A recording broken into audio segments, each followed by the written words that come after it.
I'd like to start off by saying, Thatcher Demko, you, my friend, had another fantastic game. And to a lot of the other Vancouver Canucks, you got absolutely schooled from the opening faceoff.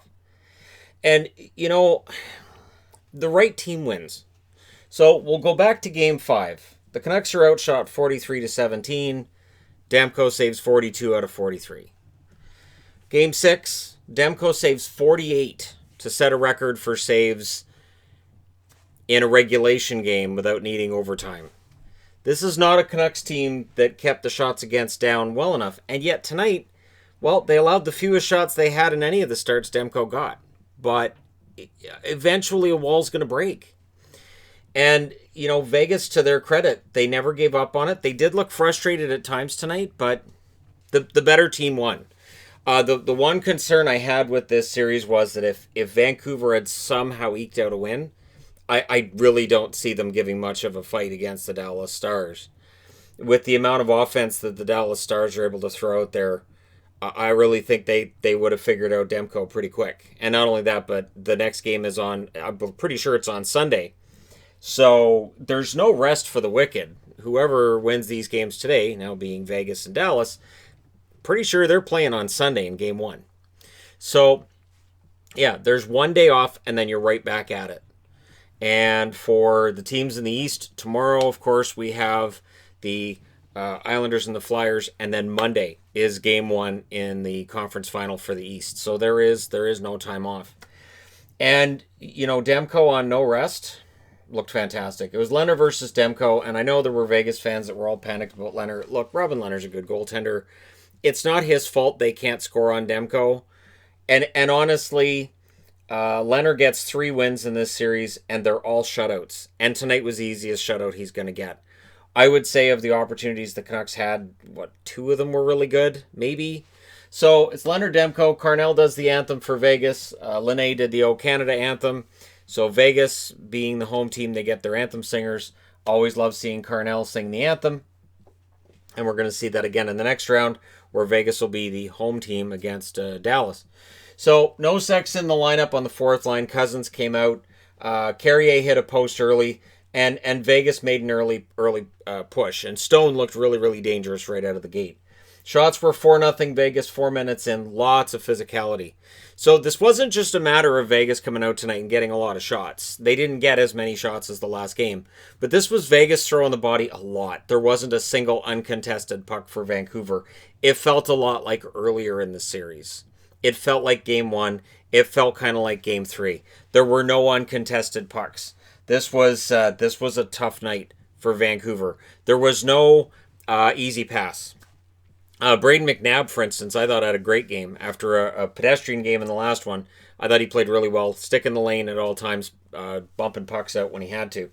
Demko denied Stastny. Canucks, though, were on their heels, and they were on their heels a lot. And this is where I started to get that sinking feeling that there weren't enough Canucks that really were able to get through this. And I'm not saying there wasn't a lack of effort. I'm just saying that the difference between Vegas and Vancouver tonight was so great. There weren't enough really good Canucks to overcome what Vegas was doing. The Canucks' first shot was at 7 minutes and 23 seconds, and it was a point shot by Edler that was an easy save for Leonard. And this is how the night would go. The Canucks would go through long stretches without shots, which didn't cost them much in the other games. They had that problem, but eventually you can't keep playing that way. So turnovers needed to be minimal for the Canucks. They weren't at that stage. Leonard stopped Toffoli at around the half, I thought, but they didn't give him a shot on that, so I guess he just stopped the puck. Canucks defending, trying to hold Vegas to the outside. Virtanen takes a penalty. Vegas goes to the power play. I thought Vancouver got sloppy in certain instances, but also Vegas has the puck that often they're going to draw penalties. That's going to happen. And there were, I thought, I was actually surprised that Vancouver only took 3 tonight with the amount of time that Vegas had that puck.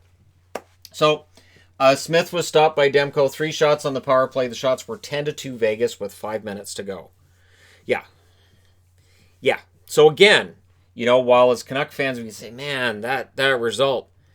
But really, can we say it was that big of a surprise that eventually Vancouver's 9 lives ran out? not really. No room for the Canucks. Tons of pressure with 1:42 left. Roy takes a penalty. Canucks get a power play. Fantastic penalty kill. Nothing doing for the Vancouver Canucks. The hits were also 24-9 for Vegas after the first period. They outshot them 11-2.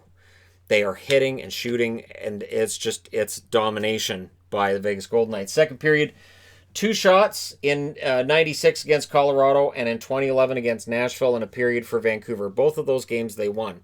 Those were very, very different teams. The 2011 Canucks were a team that could just turn it on. The 96 Canucks, they ended up getting knocked out by Colorado. I'm actually surprised they won that game. First minute chance for Stastny. The Canucks really looked overwhelmed. They did. So that's the second period in a row where Vegas gets a really good chance early, and just the Canucks come out flat. You can't do that in a Game 7. Breakaway for Smith missed high. Turnovers are becoming a factor. Pacioretty takes a penalty. Canucks go to the power play. No shots during that power play. Really solid penalty kill. Smothering the puck carrier, and just making sure that Vancouver has nothing. It was like Vegas came out tonight and said, okay, we realize that Demko's got our number, but if we don't let Vancouver have anything, eventually a puck's going in their net. And it worked. It really did. Besser. So, okay, 5 minutes in, 0 shots for the Canucks. The shots were 13-2 overall. Leonard then denied Besser on a break on a pass from Horvat. If that had gone in, we'd have a different game to talk about, but Leonard absolutely robbed Besser on that play. And Besser, for his part, after the period, he basically said he didn't get it off quickly enough. So he basically, it was a great save, but I wish I got that off quicker. Leonard, after that, didn't face a lot of pressure. Demko then was snow angeling, denied Smith. Vegas was getting frustrated at that stage. Edler takes a penalty. Vegas goes to the power play. So again, this is one of those Vegas is getting the pressure. They're drawing power plays. The Canucks penalty kill and Demko held, and my heart at this stage was really in my throat, and it felt like I know what's coming. I know what's going to happen, and I don't necessarily like it. Nosek then nearly got one. The bench reacted as if it gone in, but Demko held, and he basically was right on the goal line against the post, and he knocked it out of there. It was a great play by Demko. Reeves then ran over Mott, shoulder to the head. They call it 5 minutes. They reviewed it, and they kicked him out. No, I don't think Reeves gets a suspension. I think the game misconduct was warranted. I think that's all that's going to happen. It wasn't really a predatory hit, but it was one he could have avoided. And as Brian Burke said between the second and third period, the primary point of contact is the head. He didn't really contact a lot of the rest of the body. So Burke, who used to do, work for the headquarters in the NHL, said, yeah, that's a 5-minute penalty all night long. Solid penalty kill, only 1 shot allowed in the first 3 minutes by Vegas. So unlike last year, we're in a Game 7 situation. They take a 5-minute major. Not a problem. Vancouver is not San Jose from last year. 21 shots allowed by Vancouver through 2 periods. 21 shots blocked. So they're under siege. That's 40 minutes of hockey, and 42 shots have been directed at their net between their blocks and the shots. That's not including the ones that missed the net. So shot attempts are through the roof for Vegas. Again, shoot from everywhere, shoot tons, and don't give Vancouver anything. Vancouver had 6 shots through 2 periods. 6. I'll just let that sink in. Third period, Vegas managed to kill that 5-minute power play. 1 shot. That 1 shot was from Bo Horvat. And that's it. 5-minute penalty. 1. And they're looking at last year's team and going, see, this is how you do it. Stone, Stastny, 2-on-1 shorthanded, just misses. Demko robbed Carlson. Marchessault on the rebound. 3 minutes and 12 seconds in, Vancouver gets their first shot of the third period. And they did show some more fight in the third. I will give Vancouver that. But the first and the second, you get the feeling that it's wore things down. And so things kind of open up a bit. Leonard stopped a Myers chance. Shots were 6-2 Vegas, 5.5 minutes in. Carlson then had an open net that was defended by Horvat. So Carlson would have put that in there, but Horvat made sure he didn't. Post then for Nick Roy. So notice the posts are Vegas. Vegas had so many almost goals tonight. So many opportunities. This game could have easily been 6-0 if a couple of those posts had been in the net instead. Besser then had a shot that almost fooled Leonard, and it felt like the Canucks were kind of waking up. Pacioretty takes a penalty, and to me, this is where the Canucks lose the series. This is where they lose it. They get a power play. There's 7 minutes left, or 8 minutes left around there. And the best chance was a shorthanded one for Smith. Vancouver's power play 0 for 11 in their last 3 games. Their power play can be red hot and ice cold, and it depends on the week. And that's something Vancouver's going to have to work on for next year is that consistency with their special teams. Vegas pressure, draws a penalty. Miller takes that penalty. Vegas calls a timeout.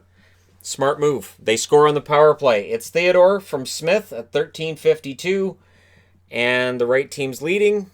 Demko is, in fact, a human being. He is not Superman, and that was it.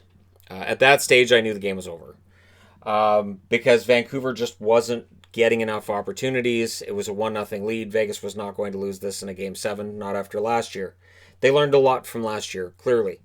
Tuck would add the empty netter from Stastny at 17:54, and then it's another empty netter for Stastny at 19:54 to make the score 3-0, but only one of those goals was allowed by Demko, who again, Demko, absolutely fantastic performance. And if he'd had a team in front of him that was providing him with goal support tonight, Vancouver wins. But there was absolutely no goal support. Shots were ugly. 11-2 in the first, 10-4 in the second, 15-9 in the third, every period for Vegas. Final shots 36-15. The hits were 45-27 in favor of Vegas, so they get just an overwhelming performance all across the board. Power plays, Vancouver 0 for 4, including that 5-minute major. Remember, that counts as one penalty. I've always wondered, so you have the double minor, right? Double minors 2 and 2. And so that makes your team 0 for 2 on the power play. But if you can't score on a 5-minute major, you're 0 for 1. And I kind of understand it, but at the same time, I've always found that weird.